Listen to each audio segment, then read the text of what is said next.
Hello guys and welcome back to the channel. खूप दिवसानंतर मी आलेलो आहे। थोडंसं काम होतं त्याच्यामुळं डिले झालेला आहे, पण परत आता आपण चाललो आहे ब्लॉगिंगसाठी आणि आज आपण जाणार आहे रत्नागिरीला। रत्नागिरी आणि तिथून थोडासा परिसर आपण एक्सप्लोर करणार आहे आज। So let's go for the ride.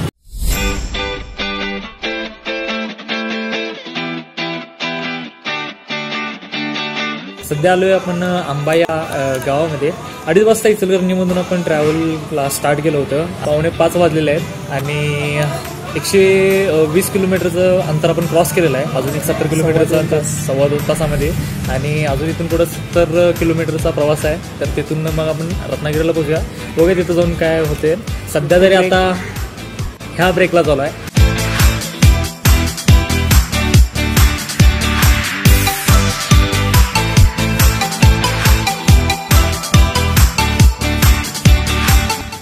आंबा घाट सध्या चालू झालेला आहे। जाताना घाट खूप मस्त दिसणार आहे। Let's go.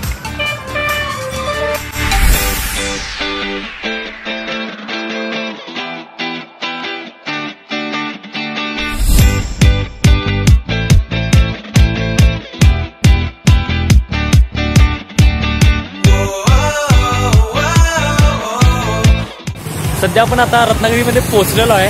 टायमिंग झालेला आहे 6:45 वाजलेले आहेत आणि आता आपण रत्नागिरीमध्ये पोहोचलेलो आहे। आता इथून लॉज वगैरे थोडंसं करायचं, तिथे जाऊन रेस्ट करायची आणि त्यानंतर आपल्याला टाइम मिळाला तर बघू रत्नागिरी थोडंसं एक्सप्लोर करू। बघूया काय होतंय। लॉजिंगची व्यवस्था करताना लॉजचा रूट। लेट्स गो।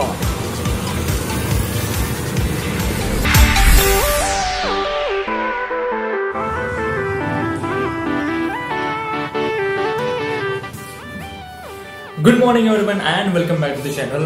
काल आलो, लॉजिंग वगैरे बुक केलं, जेवायला गेलो आणि येऊन डायरेक्ट झोपून गेलो। कारण ट्रॅव्हलिंग करून एवढं थकलो होतं ना की ब्लॉगिंग करायचं किंवा एक्सप्लोरिंग करायचं एवढा मूड झाला नाही माझा, त्यामुळे काल झोपून गेलो। पण आज आपल्याला वेळ आहे आणि आज आपण एक्सप्लोरिंग करणार आहे। पहिल्यांदा जेव्हा मी इथं एंटर केलो या शहरामध्ये तर एक बियॉन्ड एक्सपेक्टेशन अनुभव होता। कारण जेव्हा इचलकरंजीमधून मी निघालो इकडे आला तेव्हा एक असं वाटलेलं की यार नॉर्मल शहर असेल, पण इकडे आल्यानंतर तर कळालं की हे पुण्यापेक्षा काही कमी शहर नाही आहे। कारण इथे रस्ते, लाईट किंवा हॉटेल, ट्रॅव्हलिंग, इथलं राहणीमान वगैरे खूप मस्त आहे आणि वातावरण ट्रॅव्हलिंगसाठी खूप खूप अनुकूल आहे। कारण थंडी पण इथे थोडीशी कमी आहे, त्यामुळे रात्रीचं बाहेर पडताना एकदम जास्त थंडी वाजायला लागले किंवा ऑकवर्ड फील व्हायला लागले की यार की कशाला लावले आपण इथे रूम मध्येच राहूया, असं अजिबात वाटत नाही। तर काय काय एक्सप्लोर होतंय आणि कसं कसं एक्सप्लोर होतंय ते आता आज आपण बघायचं आहे। तर त्यासाठी stay tune and let's go.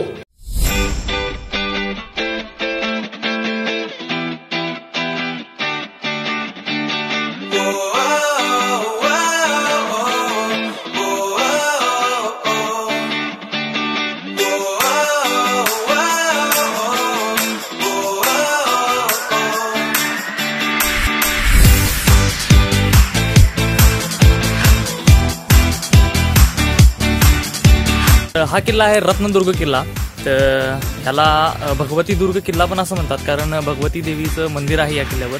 तर वरती जाऊन बघूया कसा आहे हा किल्ला।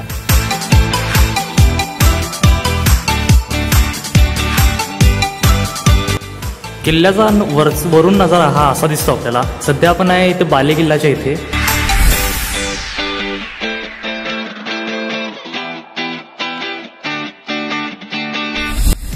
तर हे आहे श्री भगवती देवीचं मंदिर आणि ह्या मंदिराच्या समोरच तर हे आहेत दर्या सारंग कान्होजी आंग्रे।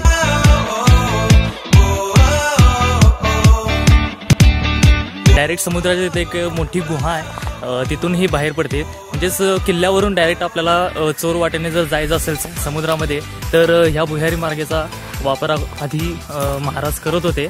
किल्ल्याचा इतिहास सांगायचा म्हटला तर आदिलशाहकडून शिवाजी महाराजांनी हा किल्ला 1670 मध्ये जिंकलेला होता।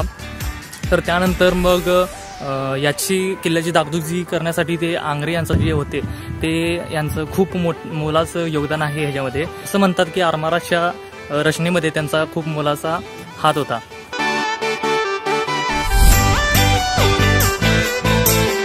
ह्या किल्ल्याला एकूण 7 बुरुज आहेत। त्यातील पहिला बुरुज म्हणजे हा बसक्या बुरुज आहे। हा रत्नदुर्ग किल्ल्यावर आम्ही आता आलेलो आहे। ह्या किल्ल्याला अचानक यायचं ठरलं आणि हा किल्ला इथे आहे असं कळालं हा किल्ला म्हणजे अक्षरशः इतर किल्ल्यासारखा तर नाही आहे, नक्की येऊन बघण्यासारखा आहे. व्हिडिओमध्ये कव्हर होत नाही किल्ला अजिबात. सागरी किनारा इथं लाभलेला आपल्याला या किल्ला. तो जो नजारा आहे ना तो व्हिडिओमध्ये कितीही कव्हर केलं तर ते होणारच नाही. नयनरम्य असं हे दृश्य आहे. जास्त काय बोलू नो वर्ड्स. तुम्हीच येऊन बघा. मला शब्दात आता सांगता येणार की किती भारी नजारा आहे तो. आणि एक मेन म्हणजे सनसेटच्या टायमिंगला आम्ही इथं पोहोचलेलो आहे, तर त्यामुळे सनसेट पण बघण्याचा भाग्य आम्हाला लाभलेलं आहे. ब्युटिफुल.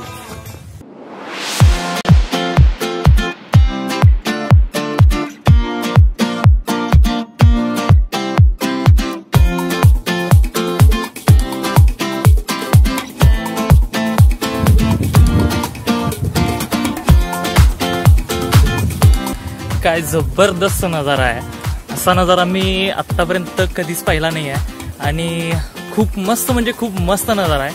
असं शब्दामध्ये वर्णन करता येईल किती भारी नजारा आहे. नक्की तुम्ही जर तिथं ट्रिप प्लॅनिंग करत असाल तर डेफिनेटली इकडे यायलाच पाहिजे, कारण नो वर्ड्स.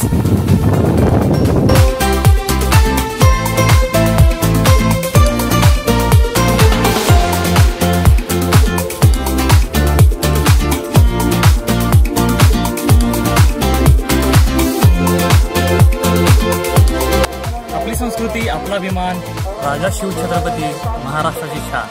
गडाचं अजून एक हे वैशिष्ट्य आहे की आता आपण जे घोषवाक्य बघितलेले आहेत किंवा ब्रीदवाक्य जे बघितलेले आहेत हे गडावर प्रत्येक ठिकाणी लावलेले आहेत आणि वेगवेगळे लावलेले आहेत. एकदम जबरदस्त फील येतो त्याच्यानं. म्हणजे जे आपलं शिवाजी महाराजांसाठीचं जो अभिमान आहे तो अजून जागृत होतो हे सगळं वाचून.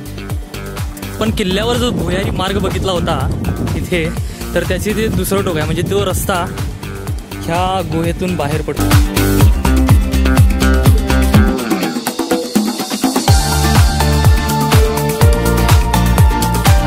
सध्या आपण आहे मुंबईच्या मरीन ड्राईव्ह येथे. असं वाटत असेल पण नाही, तर आपण रत्नागिरीचा हा पोर्ट आहे, रत्नदुर्ग पोर्ट, तर इथं आलोय आपण. आणि ह्या दगडाची जी साईज आहे ना ती मुंबईच्या मरीन ड्राईव्ह तिथं जे दगड सापडतात त्यापेक्षा खूप मोठी आहे. व्हिडिओमध्ये ती साईज कव्हर होईल का नाही माहीत नाही, पण जबरदस्त नजारा. काय म्हणतोस सायल्या?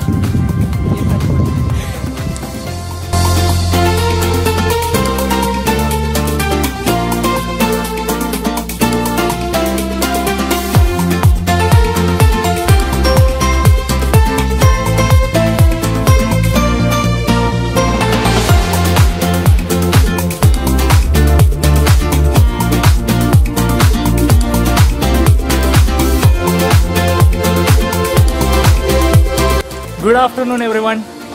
हा तिसरा दिवस आहे आपल्या रत्नागिरीला आणि आता हा शेवटचा दिवस आहे. तर आता 1 वाजलेला आहे आणि इथून आता आम्ही चाललेलो आहे गणपतीपुळ्याला. तो इथनं 25 ते 30 किलोमीटरपर्यंत गणपतीपुळे आहे. 1 तासाभरामध्ये पोहोचतोय. तर डायरेक्टली भेटूया गणपतीपुळेमध्ये.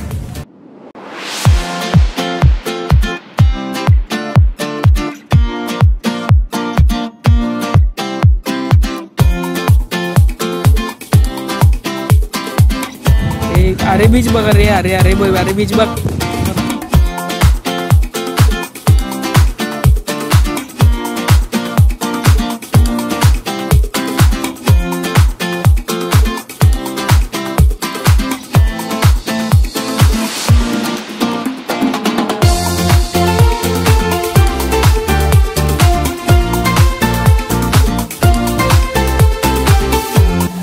तर फायनली 2:15 वाजता आपण इथं गणपतीपुळेमध्ये पोहोचलेला आहे. येतानाचा जो रस्ता आहे एकदम क्लासिक आणि एकदम ब्युटिफुल नजारा आहे. आपण समुद्राच्या असं किनारीनं आपण प्रवास करतोय आणि वरनं आपण 2 व्हीलरनं आलो तर मग काही विषयच नाही. तर असं फॉरेनमध्ये असल्यासारखी फिलिंग येते. आणि जर गणपतीपुळ्याला यायचं झालं डायरेक्ट येऊ नका, आधी रत्नागिरीला या आणि रत्नागिरीतून गणपतीपुळ्याला या. खास करून तुम्हाला जर एन्जॉय करायचं असेल तर, व्ह्यूज जर एन्जॉय करायचं असेल तर डेफिनेटली यार रत्नागिरीतनं इकडे या आणि मोस्टली 2 व्हीलरच प्रेफर करा.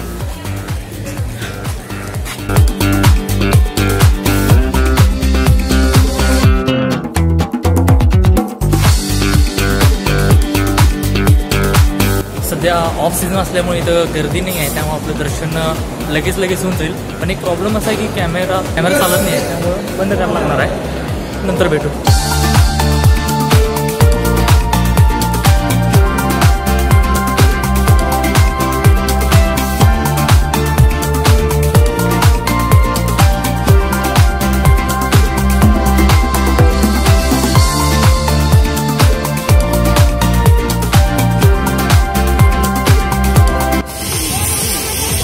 दर्शन तर झालेलं आहे आता, आणि आता आहे बीच टाइम.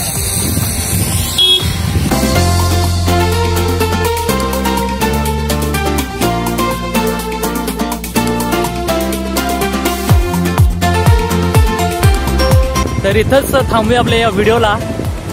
आपण रत्नागिरी बघितला, गणपतीपुळे एक्सप्लोर केलेला आहे, खूप मजा आलेली आहे. आणि आता मी थोडं समुद्रामध्ये जाणार आहे. तर आवडला असेल तर नक्की लाईक करा, शेअर करा, कमेंट करा आणि सबस्क्राईब करायला विसरू नका. भेटूया नेक्स्ट ब्लॉगमध्ये. तोपर्यंत